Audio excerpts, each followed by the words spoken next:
What if gumagalaw ang manikin sa mall? Tatakbo ka ba? Ako nga pala si Raya Magallanes. At ito ang storya ng tatay kong si Alexis Tizon Magallanes. Alex ang palayaw niya. 34 years old, taga Noveleta, Cavite.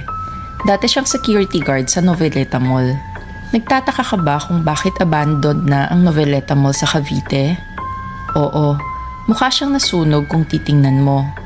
Pero bakit hindi na to pinaayos muli ng may-ari at inabandona na lang? Kung matatakutin ka, skip mo na to. Baka di ka makatulog. Kung di ka nga pala nakafollow sa amin, follow ka na para updated ka sa mga bagong stories tulad nito. Nagsimula ito noong September 7, 2021. First day sa trabaho ng Papa Alex ko. Normal naman ang lahat kasi pang umaga ang shift niya. Pero nag-iiba ito kada linggo.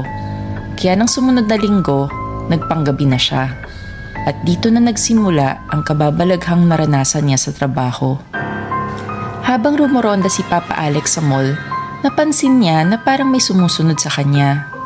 Pero pag lumilingon siya, wala naman siyang nakikita. Nangyayari ito sa mga section ng mga damit. Maraming manikin doon pero nakatakip ng tela ang mga ulo nila. Ginagawa daw ito for security reasons. Para pag rumoronda ang mga guards ay hindi mapagkamalang tao.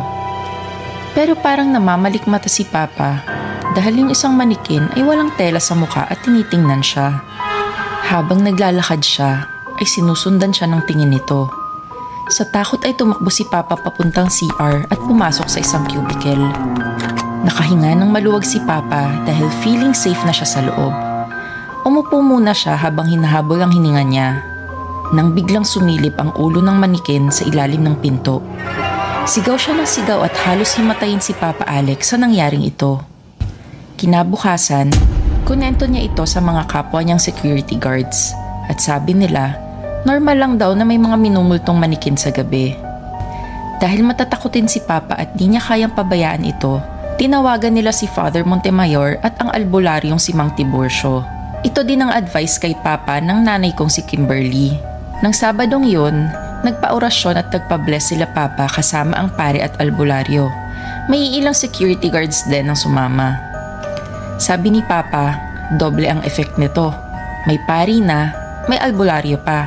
Sigurado, matataboy ang masasamang espiritu. Pero habang nasa gitna ng pagbe-bless si Father sa mga manikin, biglang gumalaw ang mga ito at hinabol sila. Sinubukan ng mga security guards paputukan ng mga manikin pero hindi natinag ang mga ito at patuloy silang hinabol. Kaya tumakbo sila palabas ng mall. Sa kasamaang palad, nakuha ng mga manikin si Mang Tiburcio at di na nakitang muli. Sigaw ng mga manikin, ibigay niyo sa amin si Mr. at Mrs. Lim. Nabahala ang lahat sa mga nangyayari dahil lumalala ito. Sabi ni Father Montemayor, kakausapin niya daw si Mr. at Mrs. Lim para sumama kinabukasan sa loob ng mall. Silang dalawa talaga ang hinahanap ng mga espiritu dahil sila ang nagmamay-ari ng mall. Kinabukasan, bumalik sila Papa kasama si Father. Kasama din nila si Mr. at Mrs. Lim at nagsimula ng mag-bless si Father. At gaya ng inaasahan, gumalaw ulit ang mga manikin at hinuli nila ang lahat. Nagsalita ang isa sa mga manikin at sabi nito, Mommy at Daddy, sa wakas nandito na kayo. Sabay-sabay tayo maglalaro kasama si kamatayan. Biglang umiyak si Mrs. Lim. Kasalanan niya daw ang lahat. Ang espiritu daw ay galing sa baby nilang pina-abort. At dito daw niya pina-abort sa opisina nila sa mall. Di pa raw kasi silang handang magka-baby dahil busy sila sa business. Nagulat ang lahat sa revelasyon ni Mrs. Lim. At ngayong alam na ni Father ang lahat, nagdasal ito at sinimula ng exorcism para mawala ang espiritu sa katawan ng manikin. Nagtagumpay si Father, nasunog ang mga manikin at naging abo ang mga ito. Natuwa ang lahat at naitaboy nila ang espiritu ng manikin. Paalis na sila pero pagdating nila sa exit door, nakalak ito. Sinubukan nila ang iba pang mga pintuan sa mall pero nakalak din ang mga ito. Dito na nila narinig ang tawa ng bata. Kinabahan si Father. Sabi niya, mali ata ang tansya ko. Ang espiritu ng bata ay hindi lang sa manikin. Biglang nasunog ang buong mall at rinig pa din ang tawa ng bata. Buti at madiskarte si Papa Alex. Pinagbabaril niya ang mga salamin para mabasag ang mga ito. Nakaligtas siya. Ngunit sa kasamaang palad, siya lang ang nabuhay.